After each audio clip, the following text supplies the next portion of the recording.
आप बार बार सुनते होंगे कि बीजेपी ने 2 सीटों से अपना राजनीतिक सफर शुरू किया था और आज वह 300 सीटों तक पहुंच गई है। आप ये भी सुनते होंगे कि 1984 के बाद अकेले दम पर सत्ता पाने वाला दल भी बीजेपी ही बनी। लेकिन बीजेपी और आरएसएस काम कैसे करते हैं? एक कॉर्पोरेट हाउस की तरह काम करने वाली इनकी जुगलबंदी है कैसी? इसके बारे में लोगों को कम जानकारी है। आज हम आपको यही ढांचा समझाएंगे। ये जुगलबंदी कई बार दिखती भी नहीं है, लेकिन जमीन पर मौजूद होती है। कैसे इनका ब्लूप्रिंट बनता है, हम आपको ये भी बताएंगे। कैसे कंक्रीट जैसे मजबूत 2 संगठन क्यों हार कर भी जीत जाते हैं और दूसरे संगठन जीत कर भी हार जाते हैं, आज हम इसका एनालिसिस करेंगे। बीजेपी और उसकी मातृ संगठन आरएसएस की संरचना और दोनों का तालमेल ऐसा है मानो कोई कॉर्पोरेट सिस्टम हो। बीजेपी का सांगठनिक ढांचा पार्टी के संविधान पर आधारित है। यह एक कैडर बेस्ड पार्टी है और हिंदुत्व पार्टी की मातृ संगठन आरएसएस की विचारधारा से जुड़ी हुई है। बीजेपी सांसदों और विधायकों के मामले में आज देश की सबसे बड़ी पार्टी है और सदस्यता के मामले में दुनिया का सबसे बड़ा दल।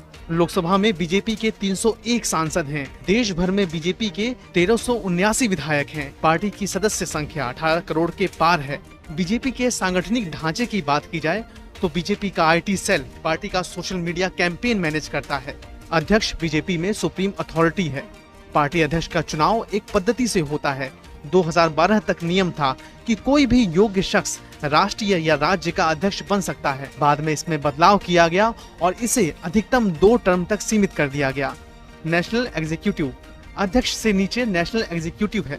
इसमें सीनियर नेताओं का ग्रुप होता है जो देश भर से पार्टी अध्यक्ष के द्वारा चुने जाते हैं। यह पार्टी की हायर डिसीजन मेकिंग बॉडी है। नेशनल काउंसिल पार्टी की हाईएस्ट पॉलिसी मेकिंग बॉडी है। पार्टी संविधान में किसी भी तरह का संशोधन परिवर्तन यही बॉडी करती है। स्टेट लेवल पार्टी में कई स्टेट यूनिट भी हैं। डिस्ट्रिक्ट कमेटी जमीनी स्तर पर डिस्ट्रिक्ट कमेटी है। इसमें एक अध्यक्ष, 6 उपाध्यक्ष, 4 महासचिव और 6 सचिव होते हैं। जिला समिति में दूसरे सदस्य काम करते हैं। मंडल बीजेपी की मंडल कमेटी में एक अध्यक्ष होता है। इसमें 2 महासचिव और 4 सचिव होते हैं। यह तो हुई संगठनात्मक संरचना की बात, लेकिन पार्टी में कई मोर्चे हैं जो अलग अलग स्तर पर संबंधित कार्य करते हैं। इनके नाम हैं किसान मोर्चा, महिला मोर्चा, युवा मोर्चा, अनुसूचित जाति मोर्चा, अनुसूचित जनजाति मोर्चा, ओबीसी मोर्चा, अल्पसंख्यक मोर्चा। लेकिन बीजेपी की ताकत उसकी सांगठनिक संरचना ही नहीं है। कामयाबी की कहानी का सबसे मजबूत किरदार है राष्ट्रीय स्वयंसेवक संघ। 1925 में केशव बालीराम हेडगेवार ने 27 सितंबर को विजयादशमी के दिन इस संगठन की शुरुआत की थी। तब इसे संघ के नाम से ही जाना गया था। 1926 में 3 नामों जरीपटका मंडल, भारत उद्धारक मंडल, हिंदू स्वयंसेवक संघ और राष्ट्रीय स्वयंसेवक संघ, इनमें से राष्ट्रीय स्वयंसेवक संघ को चुना गया। नागपुर के मोहितेवाड़ा ग्राउंड में हर रोज शाखा लगनी शुरू हुई। लाठी डंडे को इसमें शामिल किया गया। भगवा ध्वज को प्रणाम किया जाने लगा। मराठी हिंदी के गीत शामिल किए गए।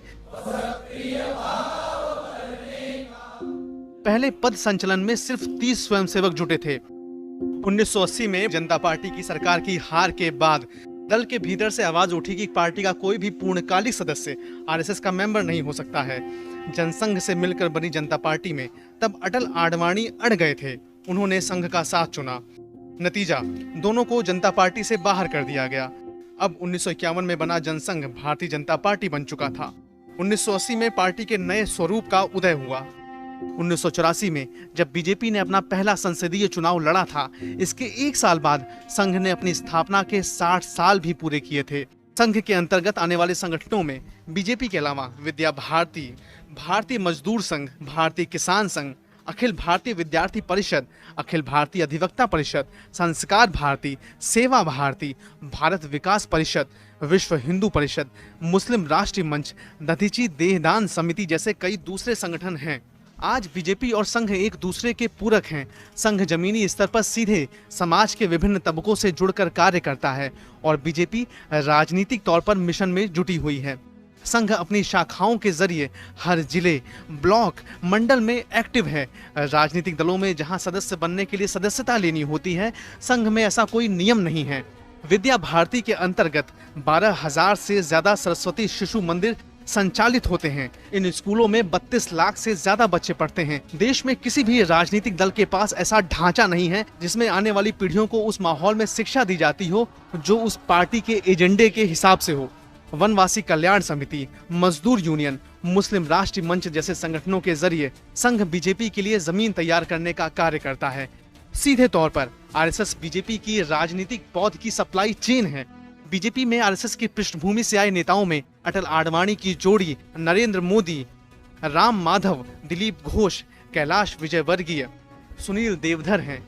प्रधानमंत्री नरेंद्र मोदी की मौजूदा कैबिनेट में राजनाथ सिंह, अमित शाह, नितिन गडकरी, सदानंद गौड़ा, नरेंद्र सिंह तोमर, रविशंकर प्रसाद जैसे नेता संघ की पृष्ठभूमि से ही आए हुए हैं। आरएसएस के अंदर सबसे मजबूत चेहरा प्रचारक का होता है। खुद पीएम मोदी भी इस दायित्व पर रह चुके हैं। अगर बात स्वयंसेवक की करें तो स्वयंसेवक वह शख्स होता है जो शाखा में शामिल होता है और संघ के जीवन दर्शन का पालन करता है। वहीं संघ के आयोजित ट्रेनिंग कैंप में 4 कठोर लेवल को पार करने के बाद एक आरएसएस कार्यकर्ता तैयार होता है।